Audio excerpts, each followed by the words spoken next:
நீர்வழித்தடம் ஆக்கிரமிக்கப்பட்ட பொழுது இந்த சிஐஎஸ்எஃப் வீரர்களை அனுப்பி அவர் அந்த ஆக்கிரமிப்பை அகற்றியிருந்தார். அண்ணா இன்னைக்கு ஒத்துக்கிறேங்கன்னா ஒரு வாதம் அது. இன்னைக்கு ஒரு எக்ஸ்ட்ரானரி கேஸ். அதாவது 1ஆம் தேதி அவங்க சிஐஎஸ்எஃப் அனுப்பல. 1ஆம் தேதி போலீஸ் கமிஷனருக்கு டைரக்ஷன் கொடுக்குறாரு. டிசம்பர் 1ஆம் தேதி கலெக்டருக்கு டைரக்ஷன் கொடுக்குறாரு. 2ஆம் தேதி அவர் கையில் எடுக்கல. 2ஆம் தேதியும் லோக்கல் போலீஸ் தான் இருக்கிறாங்க. 3ஆம் தேதி தீபம் ஏற்றப்படவில்லை என்று தெரிந்த பிறகு 6:05 தான் அவர் சொல்றாரு, 6:05 தான் சொல்றாரு இந்த மாதிரி சிஐஎஸ்எஃப் கொடுக்குறோம். இது அப்பி இல்லை. அந்த டிவிஷன் பெஞ்சில் ஜெயச்சந்திரன் ராமகிருஷ்ணன் அவங்ககிட்ட அந்த கேள்வியை கேட்கும் பொழுது நீதியரசர்கள் சொல்றாங்க, the service of CISF was provided only because the state police refused to give protection and comply with the court direction. In case the state missionary disobey the court order and refuse to give protection, the court cannot stand helpless. அதாவது நீதியரசர் திரு GR Swaminathan அவர்கள் எடுத்திருக்கக்கூடிய அந்த தீர்ப்பு முடிவுக்கு அடுத்த நாள் division பெஞ்சில் நீதியரசர் ஜெயச்சந்திரன் அவர்களும் ராமகிருஷ்ணன் அவர்களும் முழு ஆதரவு கொடுத்திருக்கிறாங்க. அதாவது ஒரு நீதிபதி இல்லை. இன்னைக்கு திமுகவினுடைய சட்ட அமைச்சர் மாண்புமிகு திரு ரகுபதி அவர்கள் GR சுவாமிநாதன் அவர்கள் மீது கை காமிச்சாங்கன்னா அடுத்த நாள் 2 நீதிபதியும் ஊர்ஜிதம் பண்ணியிருக்கிறாங்க. அதனால் எங்களை பொறுத்தவரை திமுகவினுடைய அமைச்சர் அரசு எல்லோருமே நீதி அரசர்களுக்கு எதிராக இங்கே பணிபுரிகின்றார்கள் என்பது ஊர்ஜிதமாகும்.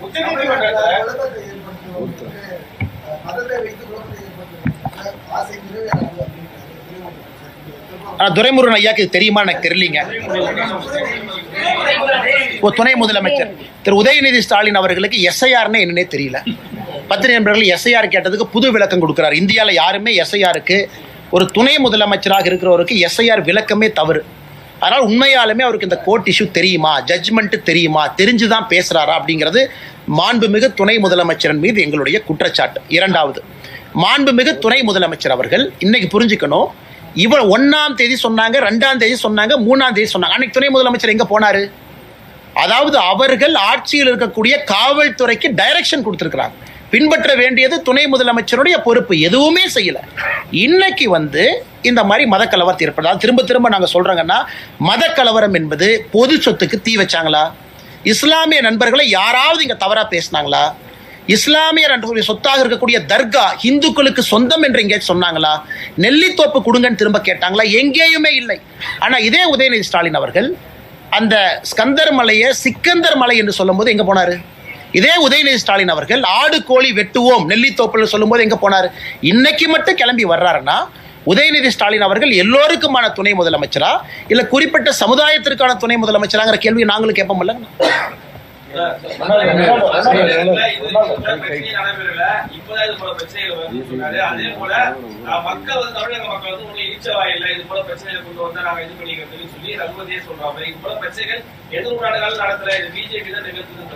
எங்களை பொறுத்தவரை இங்க குமரகுரு அண்ணன் வரும்பொழுது எங்களுடைய வழக்கறிஞர் பிரிவினுடைய தலைவர் அவங்க இருந்தாங்க.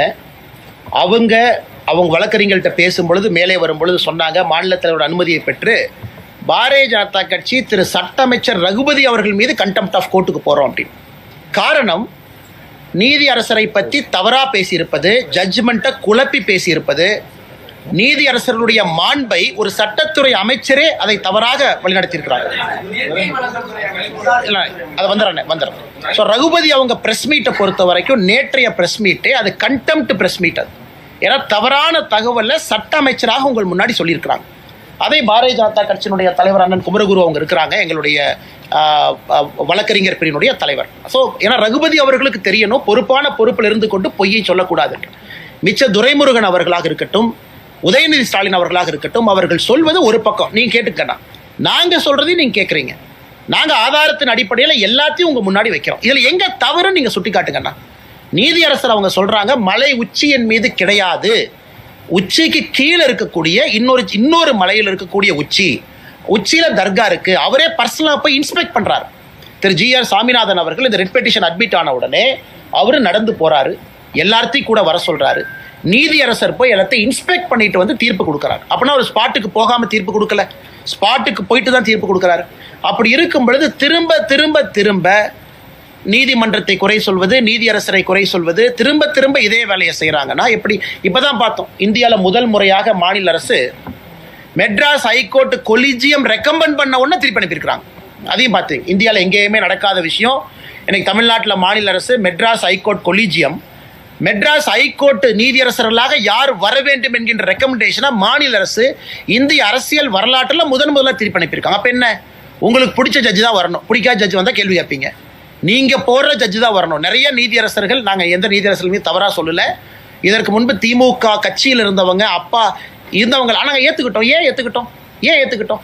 அது ஒரு ப்ராசஸில் வந்திருக்கிறாங்க, கொலீஜியத்தில் வந்திருக்கிறாங்க. மாநில அரசு ஏற்றுக்கிட்டாங்க, மத்திய அரசு ஏற்றுக்கிட்டாங்க, உச்சநீதிமன்றத்தினுடைய கொலீஜியம் ஏற்றுக்கிட்டாங்க. நாங்கள் எங்கேயுமே கேள்வி கேட்கலையே.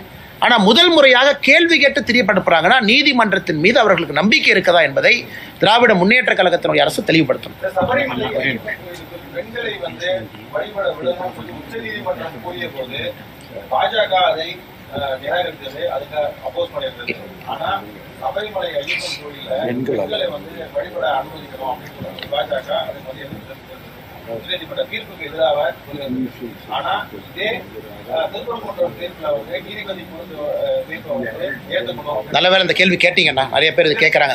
நல்ல கேள்வி, அருமையான கேள்வி, பதில் சொல்றோம். ஆனால் பதில் சொல்றேன், விமர்சனம் எல்லாம் நல்ல கேள்வி.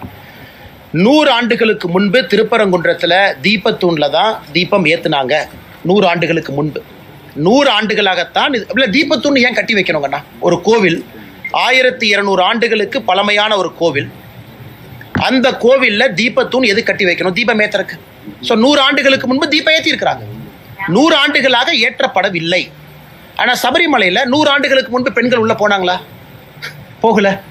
புதிதாக ஒரு விஷயத்தை சொல்லும் போது எதிர்க்கிறோம், ஆகம சாஸ்திரத்துக்கு எதிராக சொல்லும் பொழுது எதிர்க்கிறோம்.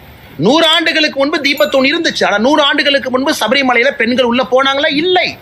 சபரிமலையில ஆண்டாண்டு காலமாக இருக்கக்கூடிய வழக்கத்தை மாற்றி புதுசா ஒரு பொய்யை சொல்லும் போது நாங்கள் எதிர்க்கிறோம்.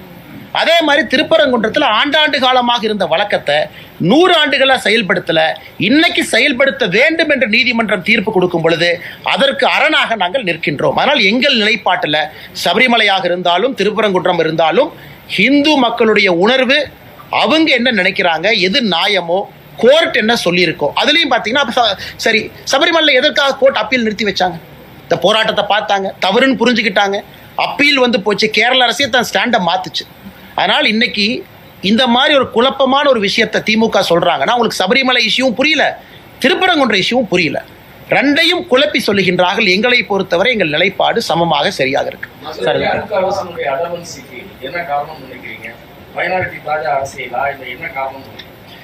சார், ஒரு மூத்த ஆசிரியர், நீங்க பத்திரிகையாளர், உங்களுக்கு தெரியும், எங்களை பொறுத்தவரை மிக தெளிவாக மைனாரிட்டி அப்பீஸ்மெண்ட் பாலிடிக்ஸ் தமிழ்நாட்டில் திராவிட முன்னேற்ற கழக அரசு வெட்கத்தை எல்லாம் விட்டு அடுத்த கடத்துக்கு போயிட்டாங்க. இன்னைக்கு நீதிபதிக்கு எதிராக அங்க இருக்கக்கூடிய ஜமாத் மக்களை வர சொல்றாங்க, பேரணி போகணுங்கிறாங்க, போஸ்ட் அடிச்சு ஒட்டுறாங்க. அங்க இருக்கக்கூடிய ஒரு ஜமாத் நீதிமன்றத்திற்கு முற்றுகை போராட்டம் கால் பண்ணியிருந்தாங்க 4ஆம் தேதி. யாராச்சும் கைது பண்ணாங்களா? ஒரு நபரை கைது பண்ணியிருக்கிறாங்களா? சொன்னவங்களை கைது பண்ணியிருக்காங்களா? எதுவுமே கிடையாது. ஆனால் சோசியல் மீடியாவில் போஸ்ட் போட்டால் கைது. இதுலேருந்து என்ன சொல்லுது? இங்க இருக்கக்கூடிய இந்துக்களுக்கு ஒரு நியாயம், இன்னொரு மதமாக இருந்தால் ஒரு நியாயம். மிக தெளிவு. நீதிபதி அவர்கள் ஒரு நீதிபதி இல்லை சார், ஜிஆர் சுவாமிநாதன் அவங்க கொடுக்குறாங்க, அதுக்கு மேல டிவிஷன் பெஞ்ச் 2 நீதிபதி ஊர்ஜிதம் செய்யறாங்க. அப்படி சொல்லியும் கூட கேட்க மாட்டேன் அப்படின்னு திராவிட முன்னேற்ற கழகம் நிற்கிறாங்கன்னா தாஜா மத அரசியல் கையில் எடுத்திருக்கிறாங்க. தேர்தலுக்கு மைனாரிட்டி வாக்குகளை அப்படியே லட்டு மாதிரி சிந்தாம செதறாம திமுக எடுக்க வேண்டும் என்று நினைக்கிறாங்க. இதை உண்மையை சொல்ல வேண்டும் என்றால் நிறைய இஸ்லாமிய நண்பர்களும் கிறிஸ்தவ நண்பர்களுமே அதை விரும்பல. தேவையில்லாம, ஏன் தர்காவே வந்து பெட்டிஷன் இல்லைங்க சார், 3ஆம் தேதி தர்கா வரல, 4ஆம் தேதி தர்கா வரல, இன்னைக்கு தான் தர்கா வந்திருக்கிறாங்க. வெறும் எக்ஸிக்யூட்டிவ் ஆஃபீஸர் இந்து கோவிலை ப்ரொடெக்ட் பண்ண வேண்டிய ஈவோவை தூண்டி விட்டு இந்த கபட நாடகத்தை போடுறாங்க. அதனால் மைனாரிட்டியும் இதை ரசிக்கல, மெஜாரிட்டியும் ரசிக்கல. கடைசியில் அப்பம் தின்ன குரங்கு 2 அப்பத்தை தின்ன மாதிரி எந்த ஓட்டும் வரப்போறதில்ல. நடுத்தெருவில் தான் திராவிட முன்னேற்ற கழகம் இருக்க போறாங்க. 2026 தேர்தல் ஊர்ஜிதம் செய்யும் தேசிய ஜனநாயக கூட்டணி அமித்ஷாஜி அவர்கள் சொன்னது போல 3ல் 2 பங்கு மெஜாரிட்டியோடு வெற்றி பெற்று.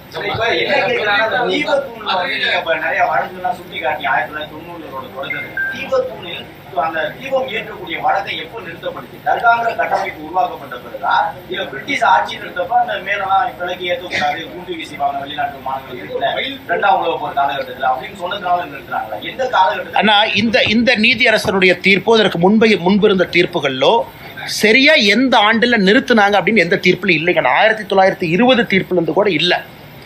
1920லும் தீபத்தூண் இருந்துச்சு. 1920 தீர்ப்பில் யாருக்கு எது சொந்தம் அப்படிங்கிறது அந்த தீர்ப்புங்கண்ணா.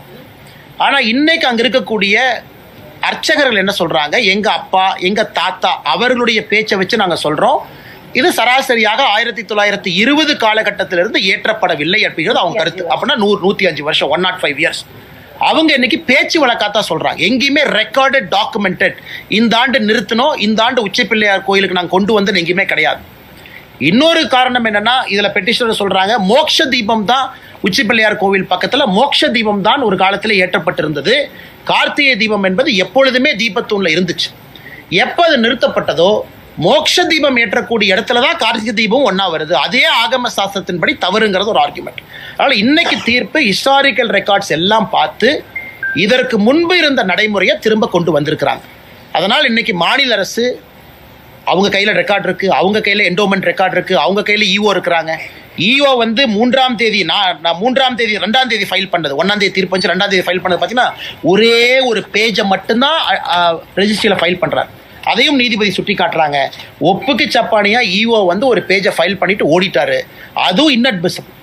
ஸோ ஈஓவை பொறுத்த வரைக்கும் 1ஆம் தேதி தீர்ப்பு கொடுத்தா 2ஆம் தேதி அப்ஜெக்ட் பண்ணும், போய் பேப்பர் கொடுத்து வச்சார், எந்த வித சப்போர்ட்டிங் டாக்குமெண்ட் இல்லை. அப்படி தான் இன்னைக்கு ஈஓ இருக்கிறாங்க.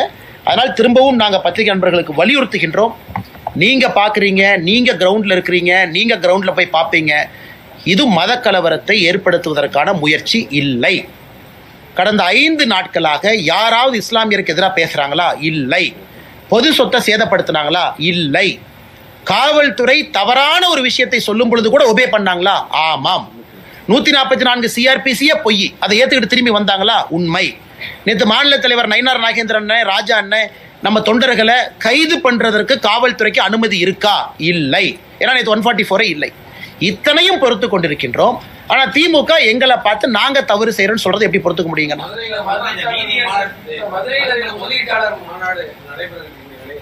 மதுரையுடைய மாண்பை குலைக்கிறதுக்கு சர்வதேச முதலீட்டாளர்கள் மத்தியில் வந்து மதுரையுடைய நற்பெயரை பாஜக அண்ணே 1ஆம் தேதி தீர்ப்பு வந்துச்சு, 3ஆம் தேதி 6:05 தீபத்தை விட்டுருந்தாங்கன்னா எல்லா ஃபிளைட்டும் மதுரையில் இறங்கி இருக்கும், எல்லா இன்வெஸ்டரும் வந்திருப்பாங்க. யாரு பிரச்சனை ஏற்படுத்தினது? 3ஆம் தேதி 6 மணிக்கு தீபத்தை ஏத்துங்கன்னு சொன்ன பிறகு நான் ஏற்ற மாட்டேன் என்று சொன்னவர் பிரச்சனையை உருவாக்குனாரா, இல்ல நீதிமன்றம் சொல்லி இருக்குன்னு வீதிக்கு வந்தவங்க பிரச்சனையை உருவாக்குனாங்களா? ஸோ எல்லோருக்குமே தெளிவா தெரியும், நீதிமன்றம் சொன்னதை கேட்க மாட்டோம் என்று சொன்ன திராவிட முன்னேற்ற கழகம் தான் பிரச்சனை உருவாக்குனாங்க. அது மட்டும் இல்லைங்கண்ணா, திராவிட முன்னேற்ற கழகத்துக்கு மதுரை இன்வெஸ்டர் சமிட்டுக்கு யாரும் வரமாட்டோம் என்று சொல்லியிருப்பாங்க போல, அதனால அதை திசை திருப்புவதற்காக அவங்களே இந்த பிரச்சனையை ஆரம்பிச்சிருக்காங்க. அப்படித்தான் நாங்க பாக்குறோம். நீ முதலீட்டாளர் சமிட் நல்லா நடத்தணும்னு திமுக அரசு முடிவு பண்ணியிருந்தாங்கன்னா அவங்க இந்த பிரச்சனையை வளர விடுறாங்க.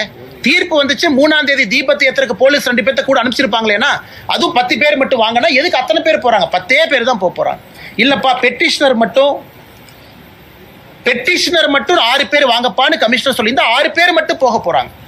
அதுவும் சொல்லல. அதுல ஆச்சரியம் பாருங்க, ராம ரவிக்குமார் அவர்கள் கமிஷனர் சொல்றாங்க, ஐயா 144 போட்டீங்க, ஆனா 144ல 3 பேர் போறதுக்கு அனுமதி இருக்குல்ல. கமிஷனர் முழிக்கிறார், இதான புதுசா இருக்கேன், 3 பேர்த்தையும் விட மாட்டேன்னா தப்பு செஞ்சது யார்? 144ல 3 பேர் போறதுக்கு அனுமதி இருக்குல்லண்ணா. பிலோ 4 4க்கு எக்ஸீட் ஆகக்கூடாது, 4 பேர். ஏன் அது 3 அனுமதிக்கல, 4 அனுமதிக்கல? 144 போட்ட பிறகு 163 BNSS 3 பேர் அனுமதிச்சிருக்கலாமே, 3 பேர் போய் தீபத்தை ஏற்றிட்டு வந்திருப்பாங்களே. அங்க இருக்கக்கூடிய 1000 பேரும் போக வேண்டும் என்று சொல்லலீங்கன்னா, 3 பேர் போனாலும் எங்களுக்கு சம்மதம் தான். அதையும் விடாம என்னை கலவரத்தை ஏற்படுத்தி இருப்பது திராவிட முன்னேற்ற கழகத்தினுடைய அரசு. அதனால் இங்கே வந்திருக்கக்கூடிய எல்லா பத்திரிகை நண்பர்களுக்கு எங்களுடைய தாழ்மையான நன்றிகளை தெரிவித்துக் கொள்கின்றோம். எல்லாருமே பெரிய அளவில் வந்திருக்கிறீங்க. ஆனால் அந்த கேஸை நிற்காதுங்கண்ணா, அது இல்லீகல் கேஸுங்கண்ணா. அதனால தான் அவங்களுக்கே தெரியும், மாநில தலைவரை கைது பண்ணாங்க, கூட்டிகிட்டு போனாங்க, மண்டபத்தில் வச்சாங்க, என்ன பண்ணுறதுன்னு தெரியல, 10:30 மணிக்கு விட்டாங்க. ஏன்னா அவர்களுக்கே தெரியும் எந்த ஆதாரத்தின் அடிப்படையில் கைது பண்ணீங்க. 144 நிலுவையில் இருக்கா? இல்லை. ஒரு தேசிய கட்சியினுடைய மாநில தலைவர், அவருக்கு பொறுப்பு இருக்கு, போனாரு, எந்த ஆதாரத்தில் கைது பண்ணீங்க? என்ன ஒரு வயலேட் பண்ணாரு? என்ன செக்ஷனை வயலேட் பண்ணாரு? எதுவுமே வயலேட் பண்ணல. பப்ளிக் ஆர்டருங்கிறது யாரு? நீங்களே உருவாக்குறீங்க. பப்ளிக் ஆர்டரை தான் நாங்க ஃபாலோ பண்றோம், நீதிமன்றத்தினுடைய தீர்ப்பு. அதனால் இது எல்லாமே உச்சநீதிமன்றத்தில் செவ்வாய்க்கிழமை மதுரை உயர்நீதிமன்ற கிளையில அவருடைய முகத்திரை மறுபடியும் கிளியும். இப்பவும் நம்முடைய கட்சி தலைவர்கள் எல்லோரும் பொறுமையாக தான் இருக்கிறோம். செவ்வாய்க்கிழமை என்ன சொல்றாங்க, உச்சநீதிமன்றத்தில் என்ன சொல்றாங்க. அதனால் இதை புரிந்து கொள்ள வேண்டும். மத கலவரத்தை நாங்கள் உருவாக்கல, திராவிட முன்னேற்ற கழகம் உருவாக்க முயற்சி பண்றாங்க.